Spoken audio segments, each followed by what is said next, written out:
സന്തോഷം തന്നെയാണ്. അങ്ങനെ എന്താ എടുത്ത് പറയേണ്ടതെന്ന് എനിക്കും അറിയില്ല. കാര്യം കഴിഞ്ഞൊരു 4-5 ദിവസമായിട്ട് ഭയങ്കര എക്സൈറ്റ്മെന്റിലായിരുന്നു നിന്നത്. ഇതിങ്ങനെ 3 പ്രാവശ്യം പോസ്റ്റ്പോൺ ചെയ്തു. അപ്പോൾ ഓൾറെഡി ഇതിന്റെ ഫൈനൽ ലിസ്റ്റിൽ മമ്മൂക്കയുടെ കൂടെ പേര് കണ്ടപ്പോൾ മുതൽ ഭയങ്കര എക്സൈറ്റ്മെന്റ് ആയിരുന്നു. കാര്യം ഞാൻ ആഗ്രഹിച്ചതിന്റെ ഏറ്റവും പീക്കാണ് ആ കണ്ട നോമിനേഷൻ തന്നെ. അപ്പോൾ അത് ഇപ്പോൾ വന്നൊരു സ്പെഷ്യൽ മെൻഷനിൽ എത്തി നിൽക്കുക എന്ന് പറയുന്നത് ഇപ്പം എന്നെ സംബന്ധിച്ചിടത്തോളം ഇനി മുന്നോട്ടുള്ള കരിയറിൽ മാത്രമല്ല എൻ്റെ പേഴ്സണൽ ലൈഫിലും ഭയങ്കര ഒരു ഫ്യൂല് തന്നെയായിരിക്കും ഇനി ഇപ്പോൾ ഈ കിട്ടിയ ഒരു അംഗീകാരം എന്ന് പറയുന്നത്. ഒരുപാട് സന്തോഷമുണ്ട്. യെസ്, നിരാശ തീർച്ചയായിട്ടും ഉണ്ട്. ആഗ്രഹിച്ചതും അത് തന്നെയാണ്, എപ്പോഴും ആഗ്രഹവും അത് തന്നെയാണ്. പക്ഷേ ഇനിയും സമയമുണ്ട്, ശ്രമിക്കണം.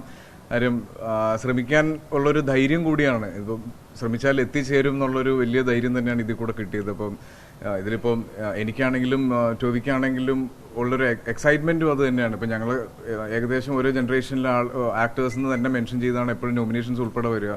അപ്പം ഞങ്ങൾ രണ്ടുപേരെയും ഒരുമിച്ച് അത് നോമിനേറ്റ് ചെയ്യപ്പെടുന്നു.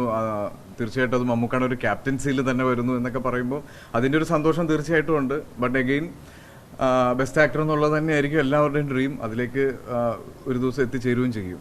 Thank you.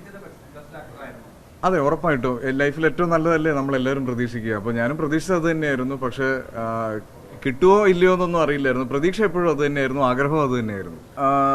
ഇപ്പം കരിയർ നോക്കിക്കഴിഞ്ഞാൽ പല സമയത്തും എനിക്ക് അപ്സ് ആൻഡ് ഡൗൺസ് ഉണ്ടായിട്ടുണ്ട്. അപ്പോൾ ഓരോ പ്രാവശ്യവും ഡൗണിലേക്ക് പോകുമ്പോൾ ഒരു മികച്ച മുന്നേറ്റം ഉണ്ടാവും എന്നുള്ളത് മനസ്സുകൊണ്ട് എപ്പോഴും ആഗ്രഹിക്കുമായിരുന്നു, ശ്രമിക്കുമായിരുന്നു. അപ്പോൾ ഇങ്ങനൊരു അവാർഡ് അല്ലെങ്കിൽ ഒരു അംഗീകാരം കിട്ടുന്ന സമയത്ത് അതിന് ഞാൻ പറഞ്ഞില്ലേ ഒരു വലിയ ഫ്യൂവൽ കൂടെയാണ്. ശ്രമിച്ചാൽ കിട്ടും, അല്ലെങ്കിൽ പോകുന്ന ട്രാക്ക് കറക്റ്റ് ആണ് എന്നൊക്കെ തോന്നുമ്പോൾ ഇങ്ങനെയുള്ള അംഗീകാരം കിട്ടുമ്പോഴാണ്